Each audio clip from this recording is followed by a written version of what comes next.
Hello mister Gopinath. Hi. താനെന്താണ് ഇവിടെ? Minister. Oh I am sorry. തന്റെ ബ്രദറിലോ ആണല്ലോ ഹോം മിനിസ്റ്റർ. എടോ, താൻ ഇവിടെ കളക്ടറായിട്ട് 3 വർഷം തയ്യാറായില്ലേ? ദൂരത്തേക്ക് ഒരു ട്രാൻസ്ഫർ വരും മുമ്പ് ഇവിടെ തന്നെ ട്രൈ ചെയ്തൂടെ ഹോം സെക്രട്ടറി ആയിട്ട്? സത്യത്തിൽ ഞാൻ അതിനുവേണ്ടി തന്നെ വന്നത്.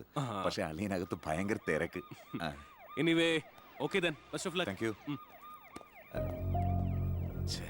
കഷ്ടം. മണിക്കൂർ 2 ഞാൻ കാത്തു നിൽക്കുന്നത്. എന്തൊരു തിരക്കായിരുന്നളിയാ. കേറിയപ്പോ തന്നെ ഇങ്ങനെ ഫയലിലേ അളിയനും അച്ചമ്മയ്ക്കും വീട്ടില്. ഇത് ഹോം മിനിസ്റ്ററുടെ ഓഫീസാണ്. Call me sir. അങ്ങനെ വിളിക്കണമെന്ന് ഞാൻ പറയില്ല സർ. എന്തായാലും വിളിച്ചു പോയില്ലേ, ശീലായിക്കോട്ടെ. കണ്ടിന്യൂ ചെയ്തോളൂ. Anything official? No sir. Official meeting with the collector scheduled at tomorrow 10:30 AM. Okay, so see you tomorrow. Sir. സാറിന്റെ അമ്മായച്ചനല്ല ഇപ്പൊ മന്ത്രി, അളിയനാ. അളിയനാള് സ്ട്രെയിറ്റാ, വെള്ളച്ചിലൊന്നും നടക്കുകയല്ല. എനിക്കിട്ടും കിട്ടി തട്ട്. വിട്ടോ എന്തൊരു strict.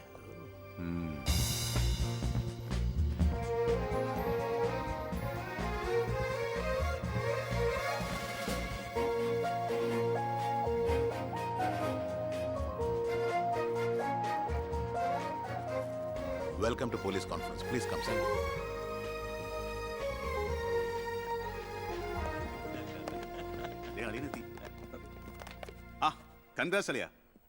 Mister D G P, നിങ്ങളുടെ പോലീസ് ഓഫീസേഴ്സ് ഹോം മിനിസ്റ്ററെ കാണുമ്പോൾ എങ്ങനെയാണ് ബിഹേവ് ചെയ്യുന്നത്? Mr. Harshan, don't you know as per protocol you have to salute your superiors? Salute the Home Minister. Sir. That's it. Keep it up.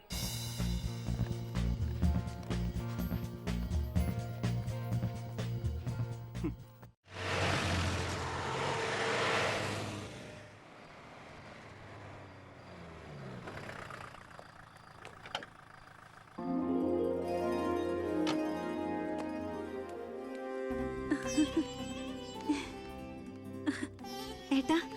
അമ്മേ, എന്താടി? വാ മോനെ.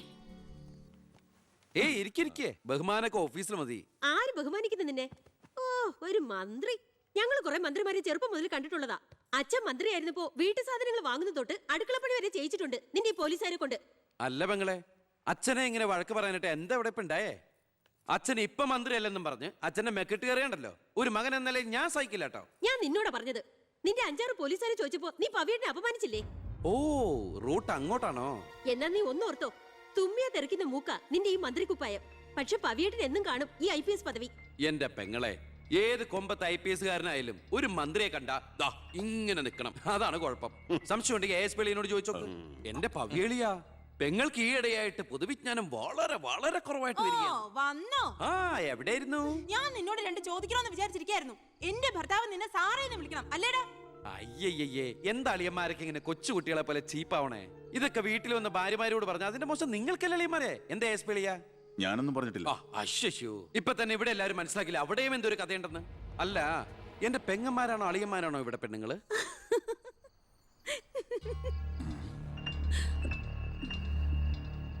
അച്ഛാ, അച്ഛനെങ്കിലും ഒന്ന് പറഞ്ഞു കൊടുത്തൂടെ കുട്ടികൾക്ക് ഓഫീസ് വേറെ വീട് വേറെ എന്ന്?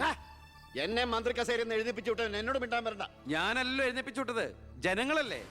അച്ഛൻ ഇനിയെങ്കിലും മനസ്സിലാക്കണം, പൊതുജനം കഴുതയല്ലെന്ന്. അതെങ്ങനെയുണ്ട് അളിയന്മാരെ? എല്ലാരും പോവാണോ? നീ ഉച്ചയ്ക്ക് ഊണ് കഴിക്കാൻ വരുമെന്ന് കരുതി നിനക്ക് ഇഷ്ടപ്പെട്ട പാൽപ്പായസം വരെ ഞാൻ ഉണ്ടാക്കി. അമ്മയ്ക്ക് അറിഞ്ഞൂടെ അമ്മേ മന്ത്രിമാരുടെ തിരക്കൊക്കെ? നീ ഇരിക്കെ. അതെ, ഇവിടെ ഇരുന്നാൽ എനിക്ക് ഇങ്ങോട്ട് ഇറങ്ങൂല്ലമ്മേ. ഇനി ഞാൻ ഇന്ത്യൻ പ്രധാനമന്ത്രി ആയാലും എനിക്ക് അടുക്കളയിൽ ഇരുന്നാലും ഇറങ്ങും. അതിന്റെ സ്വാദം വേറെ തന്നെയാ. അമ്മ ഇങ്ങോട്ട് വന്നേ. ഇവന്റെ ഒരു കാര്യം. അതെ, ഇവിടെ എല്ലാവരും ചേർന്ന് ഏട്ടനെ പൊഴിഞ്ഞു തിന്നാൻ നോക്കി നിൽക്കായിരുന്നു. എല്ലാം വാല് മടക്കിയത് കണ്ടില്ലേ? കാലക്കേട്ട കലക്കണുണ്ട്. ഈ കഞ്ഞില് പയറും ചമ്മന്തിയെ കൂടിയിട്ട് കൈയിട്ട് ഇങ്ങനെ കലക്കി എന്തോ സാധനം അറിയോ? കുറച്ച് വേണം. മീനു, വേറെ കഞ്ഞി വിളിക്കുന്നു. ഞാൻ തമാശ അമ്മ. എത്ര നേരം അവിടെ നിന്നെ വിളിച്ചു പോകുന്നു? എന്താടി ചെവി കേട്ടൂടാ നിനക്ക്? നിന്റെ ആങ്ങളെ കൂട്ടാനോ അയാളുടെ പുളിച്ച കോമാളിത്തരം കേട്ട് പൊട്ടിച്ചിരിക്കാനല്ലേ നിനക്ക് നേരം? നിന്റെ 2 ചേച്ചിമാരെ കണ്ട് പഠിക്കടി. അവര് ഭർത്താക്കന്മാരെ ശരണം പറഞ്ഞ് ജീവിക്കുന്ന കണ്ടില്ലേ? അതെങ്ങനെയാ? കണ്ണി കണ്ടവരോടൊപ്പം കറങ്ങി നടന്നൊരു വിഴുപ്പിനല്ലേ എന്റെ അല്ലെ കെട്ടിവെച്ചത്? അനാവശ്യം പറഞ്ഞാണ്ടല്ലോ. കുന്നുകളെയും ഞാൻ അറിയില്ല നിനക്കെന്നെ. എന്റെ മനസ്സാരെങ്കിലും വേദനിപ്പിച്ചാ അത് ഞാൻ നിന്നോട് തീർക്കും. അളിയ, ഒരു മിനിറ്റ് ഒന്നുകൂടെ വന്നേ. ഞാനെന്തോ പറയണോന്ന് വിചാരിച്ചല്ലോ. കഞ്ഞി കുടിച്ചോണ്ടിരിക്കും. എനിക്കെന്തേലും ദേഷ്യം തോന്നിയ വിഷമം തോന്നിയ ഞാനത് നേരിട്ട് തീർക്കും. മേലാൽ ഇത് ആവർത്തിക്കരുത്. എന്താടാ അവിടെ ഒരു ശബ്ദം കേട്ടത്?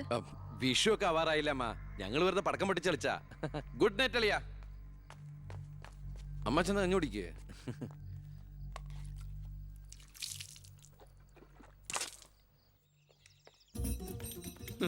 പത്രം വായിച്ചില്ലയോ? പുതിയ ആഭ്യന്തരമന്ത്രിയുടെ കൽപ്പന. വയറ് കുറയ്ക്കാൻ പോലീസുകാർ രാവിലെ ഓടണമെന്ന്. ഞാൻ പണ്ടേ ഓടാറുണ്ട്. എന്റെ കർത്താവേ, കുതിരയ്ക്ക് വെച്ച കഴുതയ്ക്കും ഉണ്ടോ? എന്റെ ഈശോയെ, ഞാൻ സാറിനല്ല ഉദ്ദേശിച്ചത്. ആ ഓ, നല്ല മസില. അളിയ ഒരു മിനിറ്റ്. അയ്യോ അതിനല്ല, എന്ത് ചെയ്യാനാ? നിങ്ങളുടെയൊക്കെ കഷ്ടകാലത്തിന് ഞാൻ ഇവിടുത്തെ ആഭ്യന്തരമന്ത്രി ആയിപ്പോയി അല്ലേ അളിയ? അളിയൻ ഇനിയും ഡ്യൂട്ടിക്കിടയിൽ എന്നെ കാണേണ്ടി വരും. എന്നെ സല്യൂട്ട് ചെയ്യേണ്ടിയും വരും.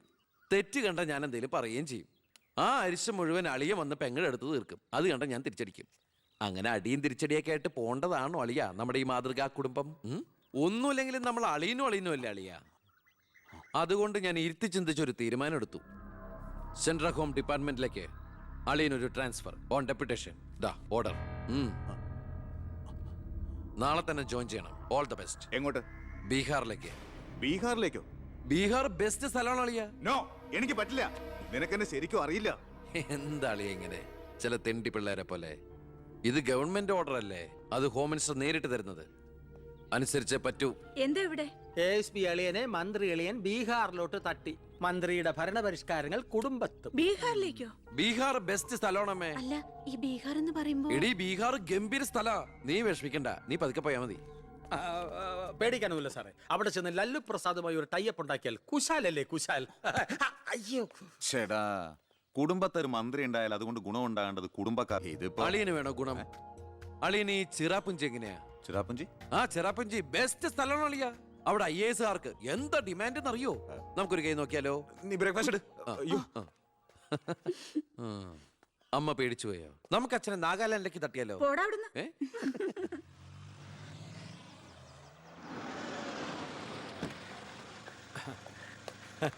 നമസ്കാരം. നമസ്കാരം. Good morning. Good morning.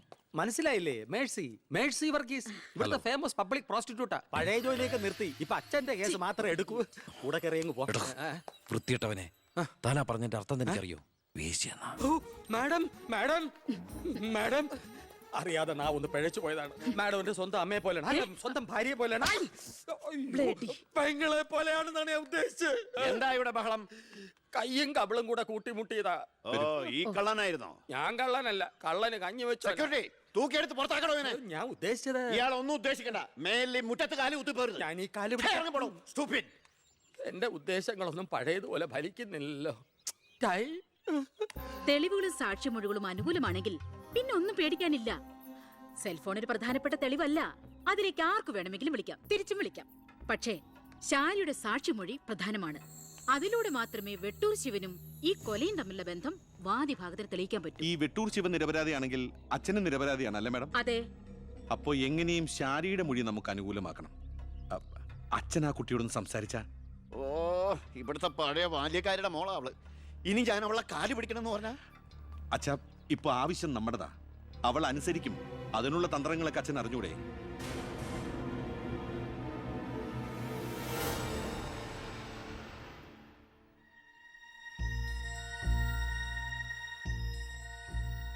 കുറെ നാളായി ഞാൻ വിചാരിക്കുന്നു ഇങ്ങോട്ടൊക്കെ ഒന്ന് ഇറങ്ങണം എന്ന്. സത്യം പറഞ്ഞ സമയം കിട്ടാറില്ല. അല്ല, ഇവളെങ്ങനെ നിർത്തിയാ മതിയോ? കെട്ടിച്ചുവിടണ്ടേ?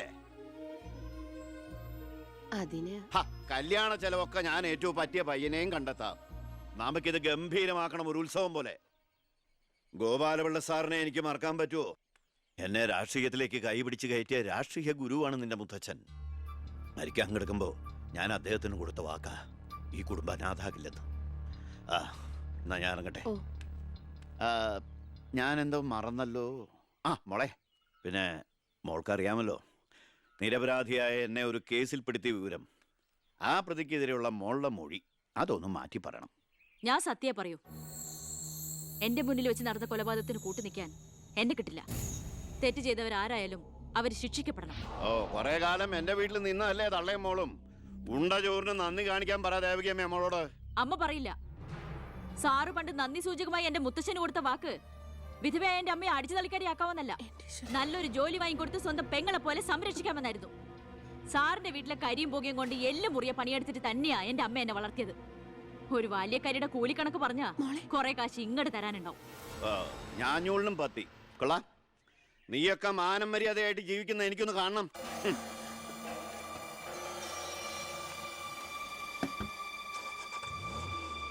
എടാ ഞാനാ. എന്താ അച്ഛാ? ഏയ് നടക്കില്ലടാ. ഇന്ന് അച്ഛൻ അവളുടെ അടുത്ത് പോയി, നാളെ അവൾ അച്ഛൻ്റെ അടുത്ത് വരണം. അച്ഛൻ സമാധാനമായിട്ടിരിക്കെ, ബാക്കിയൊക്കെ ഞാൻ നോക്കിക്കോളാം.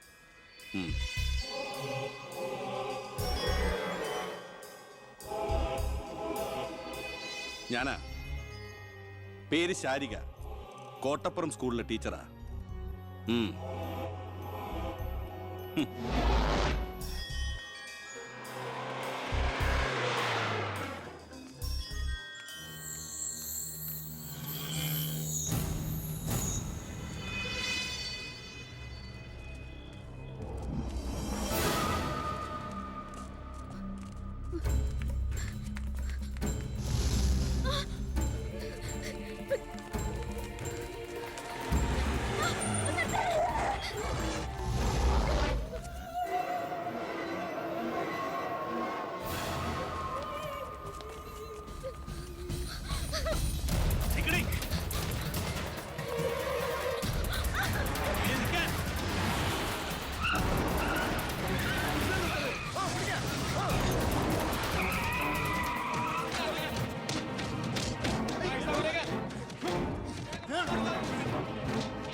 മാഡത്തിനടുത്ത് എപ്പോഴും ശ്രദ്ധ വേണമെന്ന് ഹോം മിനിസ്റ്ററുടെ ഓർഡർ ഉണ്ടായിരുന്നു. വരട്ടെ, പിടിച്ചു കയറ്റില്ല.